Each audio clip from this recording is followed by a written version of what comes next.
See this, we are supposed to prove that the value of this determinant is equal to the value of this determinant, and finally when you find out the value, this is supposed to be the this expression. So we have to prove these three things. Now I'll take this determinant and I'll convert it into this form, and then I'll take this one and then prove that this one is equal to this. So ultimately everything will be proved. So now what, in order to get this one, what I'll try to do is I'll multiply this row with the first column with x. I'll take this one, this particular determinant, and I multiply the column with x. Why am I doing this is, if you observe the last element of this column, it is having yz and x is missing, and here it is having zx, y is missing, and here it is having xy and z is missing. So I'll try to get those terms into this so that the entire column will be consistently xyz. Then I can pull out xyz as common and I can get 1 1 1 there. That is the reason. So I'm going to multiply this column with x. So when I multiply this column with x, this is what I got, and again I'm going to multiply this column with y, and this is what I got, and multiply this column with z, this is what I got. So just to balance it out, since I have multiplied with x, y and z here, I am dividing with x, y and z, right? And finally the column, the last column is the last row is going to have all the same elements, which are xyz, xyz, xyz, right? And I am going to pull it out as common, xyz. So I pulled out xyz as common and I have replaced it with 1 1 1. Got it? And it is almost in the format that we require here. It is almost done, other than the rows are not in the correct position. So I think this rule, when we interchange two rows or two columns, then the resultant is going to be the negative of the original determinant, isn't it? So here what I am trying to do is, I'll just interchange these two. The first row is interchanged with the third row, so these two placements are just interchanged. When these two placements are interchanged, whatever is the value of this particular determinant, I get the negative of it, right? Therefore when I interchange it, I am going to get the negative of it. So just to balance it out, I am going to put minus outside. This is just a property, I think you remember it. When I interchange two rows, the value is going to be negative, right?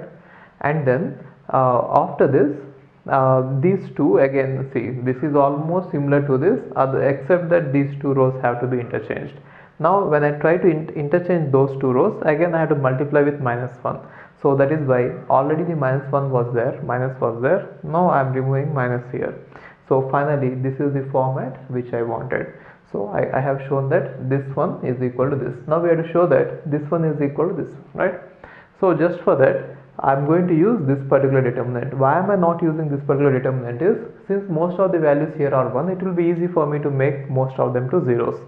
Now I'll take this one, the entire thing, and then I'm going to see that this value is 0 and this value is 0. For that I'm going to apply column transformations.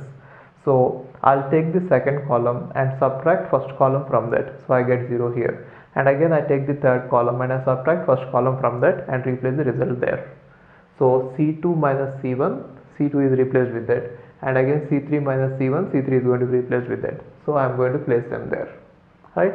And now we can expand the determinant across the first row, because most of the elements of first row are zeros, right? So I'm going to expand it across this first row.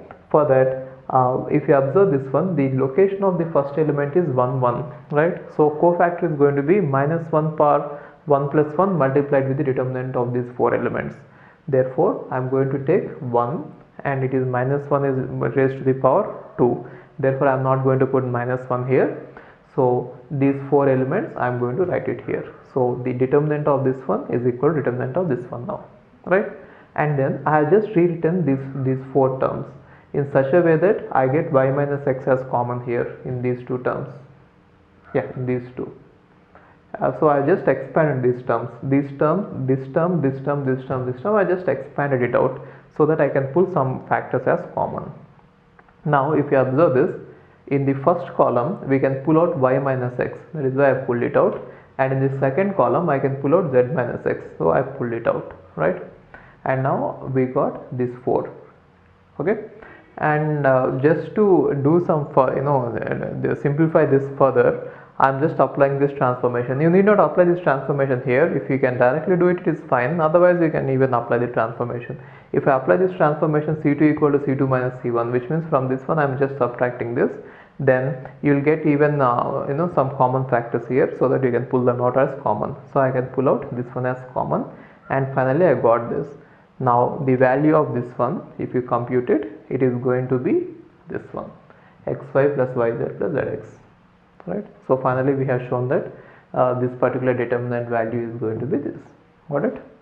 Okay. Hi, if you are planning to do masters, then doing masters abroad is better than doing masters in India. I'll give you all the reasons. So first reason is, out of 1 lakh students who take GATE every year, there are only 500 seats in old IITs. So all the IITs put together have an acceptance rate of 0.5%, and IITs, universities better than IITs, they have very good acceptance rate like 30%, 40%, but all the IITs put together have an acceptance rate of 0.5%. And if you are working hard to get into IIT Bombay's ranking is 177. And IIT Roorkee's ranking is 400. If you are happy to get into IIT Roorkee, then getting into universities better than IIT Roorkee is easier compared to getting into IIT Roorkee.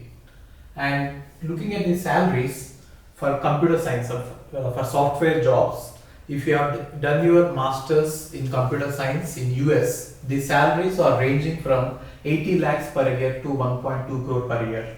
So even if you take an average of 1 crore per year, your savings will be much higher than the salaries in India.